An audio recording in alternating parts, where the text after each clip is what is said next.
dia act as also a coolant. Saya akan ambil air, saya akan simbah atas pandangan saya. Jadi kepala saya akan tetap sejuk.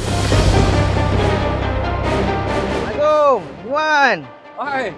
Waalaikumsalam warahmatullahi wabarakatuh. Apa khabar? Baik, alhamdulillah. Apa dia buat apa ni bang? Banyak barang ni.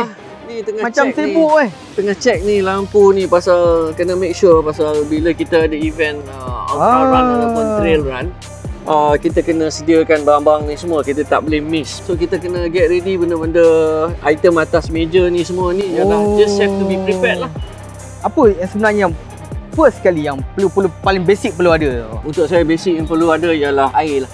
Air minuman. Air minuman kita. Jadi kalau untuk buat trail run saya suka pakai vest. Terpulang pada sizing vest ini vest ini vest. Dipanggil vest. Panggil running vest. Dalam running vest ni akan ada water bladder. Kita masuk dalam. Ni ada poket memang ada poket khas untuk kita punya water bladder. Kita masukkan ni, lepas tu dia punya hose dia akan keluar lah daripada kat depan ni. Okey, hose dia akan keluar this way. Oh, memang ada laluan dia akan ada laluan. Okey. Macam Razi akan cuba pakai. Okey, ini memang ngam, dia agak besar sikit. Kalau macam saya suka yang lebih fitting. Ialah yang very fit. Dan jangan lupa juga kita kena ada blinker. Blinker ni penting, especially bila kita buat ultra trail malam ataupun trail malam, at least apa-apa emergency. Biasanya blinker ni kita pakai kat mana? Kita pakai kat belakang, kita boleh pakai dekat belakang vest kita, kita boleh letak kat vest as long as benda tu boleh nampak. Mudah dilihat lah. Mudah dilihat. Kita boleh juga letak blinker kita kat tepi sini. Kita boleh letak blinker sini. Saya amalkan ada kadang-kadang 3 blinker. Satu blinker kat sini, satu blinker belah kanan dan satu blinker kat belakang. Masuk trail, mesti ada whistle. Rasa macam jadi referee pula kan. Takut pastikan dia terikat pada vest kita, sentiasa terikat dalam vest kita dan kita lipat masuklah dalam poket ni. So saya suka banyak vest yang jenis macam ni sebab dia banyak poket. Untuk sustain energy kita, saya bawa gel. Kadang-kadang kita perlukan gel, kadang-kadang kita rasa macam tak larat. Kadang ada satu term orang panggil bonk. Bonk is hitting the wall. Macam langgar dinding. Kita tahu kita rasa macam kita loss of energy. So benda ni actually boleh membantu kita bagi segar balik. Boleh tak dia nak ganti nasi dengan makan gel? Tak boleh. Sebelum? Tak boleh.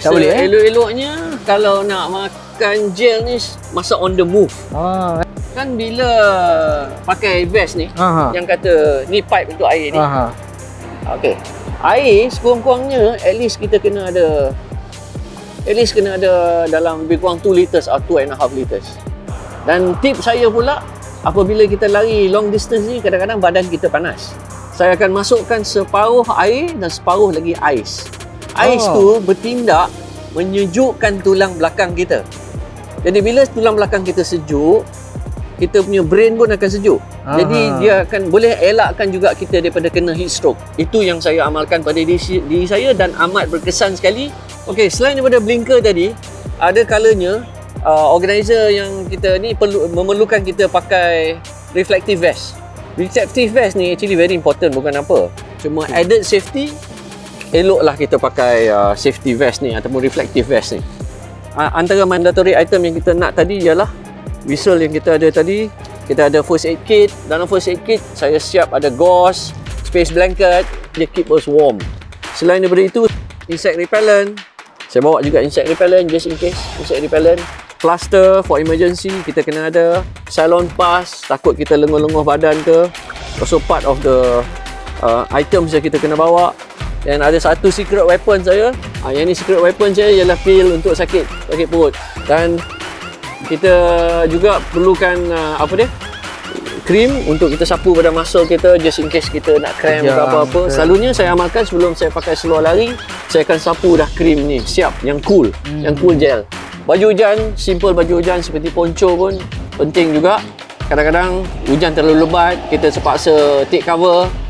Kadang-kadang kita berlari kadang-kadang sampai 12 jam, 24 jam. Saya juga bawa sejadah yang poket sejadah, siap ada kompos semua. Dia sejadah ni dia buat daripada plastik. Jadi senang, lepas tu dia ringan. Masuk dalam beg saya ni. Masuk dekat belakang, tak risau kotor, tak risau kena tanah, tak kena tanah, mudah dia risau. Also amalkan ada power bank juga satu Power bank kena ada spare just in case. Dan mesti amalkan ziplock plastik. Kita boleh letak kita punya handphone. Okay, emergency, masukkan dalam plastik. Amalkan, masukkan dalam plastik. Ubur dalam beg kita kat belakang. Jadi dia perfect. Kadang-kadang saya isi 2 layer. Dan secret weapon saya kata tadi ialah sejenis minyak limau. Saya guna minyak limau ni. Minyak limau ni kuat bau dia. Kan? Cuba Razi bau, kuat. Oh, Dia juga bertindak sebagai macam antiseptik. Saya pernah kena gigit tubuhan tengah buat trail. Saya sapu minyak tu. Alhamdulillah dalam masa 5 minit hilang. Bisa sengat tebuan dan sengat lebah tu hilang terus. Oh. Tak juga kurang pentingnya ialah sepasang kasut trail yang elok. Kasut yang memang sesuai untuk Susah aktiviti untuk tu. trail. Kalau Razi perasan, kasut ni macam tayar mountain bike. Dia knobby. Kan dia ada macam kasar. Jadi kita trekking. Kalau kita pakai kasut yang macam kasut jogging biasa, dalam hutan dia berbatu-batu, kadang-kadang dia berselut. Jadi Licin. dia licin. Dia tidak mencengkam dia lah. tak grip. Jadi yang ni memang dia grip. Jadi pilihlah kasut yang elok, tak spesiesnya kasut yang mahal. Macam Kasut yang sesuai. Kasut yang sesuai untuk kita buat. Dan pastikan kasut tu jangan kasut lama. Maksudnya hari ni kita nak buat trail, lepas tu kita pakai kasut yang dah 2 tahun. Takut bukan apa, tengah-tengah berlari masuk air keluar air tercabut, terkopak tapak, dah jadi satu bahaya pada kaki. Kadang-kadang ada orang tengok kasut ni mahal kan. Dia beli yang kasut bandar. Boleh, bukan tak boleh pakai. Bukan Tapi tengok kualiti. elok-eloknya pakai dulu dalam masa 2-3 bulan tu, pakai test. Dalam seminggu tu tak ada benda yang terkoyak, terkopak ke, bolehlah kita guna untuk event kita. Saya suka pakai headlamp, 2 headlamp. Satu saya pakai kat kepala, dan satu lagi saya suka kadang-kadang pakai ikat kat stomach saya. Setengah orang pakai, tapi saya memang suka bawa 2. Just in case apa-apa berlaku. Selain daripada bawa 2, kita juga perlu bawa extra bateri. Pastikan macam headlamp yang saya pakai ni, dia ada boleh pakai bateri dan dia boleh pakai USB charge. Beg ni besar, jadi selain daripada kita letak makanan kita letak juga glove. Saya suka bawa juga socks, stocking extra. Kita tak tahu apa akan berlaku. Jadi saya akan juga bawa stocking extra.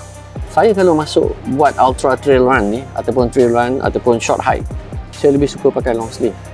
The reason being, bila kita pakai long sleeve, kadang-kadang kita berjalan dalam hutan ni, ada duri, ada apa, kita tergaris dengan batang pokok, luka-luka tangan kan. Lepas tu dia menghindarkan daripada kita kena gigit dengan binatang. Saya selain bila pakai long sleeve, kadang-kadang saya ambil secret weapon saya, minyak ni pun saya sapu sikit kat sini. Atas baju Saya sapu je. Dan dekat tangan saya. Bukan apa, nak bagi dia selesa. Saya sakan sapu, saya tarik ni, saya sapu sikit-sikit. Dekat kawasan jam pun saya sapu, kat tangan ni pun saya sapu sikit. Dia pun sedap. Dia bau macam rasa fresh kan. Berangin. Bila saya buat trail run, saya pakai seluar tights, ataupun saya pakai seluar hiking, ataupun saya pakai seluar tights, dan atas seluar tights tu saya pakai extra pants. Kadang-kadang kita takut terkoyak. Tapi saya lebih selesa pakai seluar tights. Pasal dia seluar tights ni dia pegang muscle kita. Jadi dia akan hold muscle kita. Dia ada compress. Okey, bandana ni, saya the reason pakai bandana ni bukan apa. Satu ni dia nampak handsome, smart nampak. Kan? Dan saya akan juga pakai sunglasses. Sunglasses ni amat penting. Selain daripada black sunglasses, glasses saya ni memang photo grade. Dia akan jadi bila waktu terik apa ni. Saya pakai bandana ni bukan apa.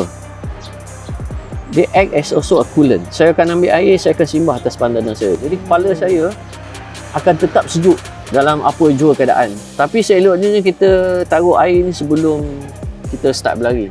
Katakanlah saya baru nak mula-mula berjinak lah kan. 10 km lah minimum kan. Yap. Apa sebenarnya yang perlu buat selain daripada persiapan barang-barang ni? Untuk latihan, untuk kita buat trail run, sekurang-kurangnya kita kena ada basic running punya training. Pasal apa? Kalau kita tak ada basic running training ataupun mileage untuk kita lari ni, kita tak boleh sustain. Takkan kita nak masuk 5 km run ataupun 10 km trail run ni tahu-tahu kita main terjah aja. Tak boleh. Kawan ajak besok jom. Tak boleh. Satu, badan kita tak biasa. Nombor 2, kena ingat, trail run ni 3 kali ganda teruk daripada kita berjalan atau berlari. daripada atas jalan raya. Because terrain dia, ada terrain berbatu, ada terrain yang melekuk-melekuk. Muka bumi tu tak sama. Memang akan cari naas dan memang teruk. Saya cakap terang-terang. Okey, right. Wan, kita dah kenal dari tadi. Kalau boleh lah sebelum saya balik ni. Nak di training ni. Boleh kalau boleh awak Baman kita ulang sikit recap semula apa benda yang sebenarnya untuk kawan-kawan kita kenal. Okay, first and foremost, saya nak recap balik. Kalau kita nak start aktiviti macam trail run ni, first important sekali ialah kita mesti ada proper hydration bag yang betul. Kita kena ada bag air, kita kena ada dia punya tube, kita kena ada vest yang elok.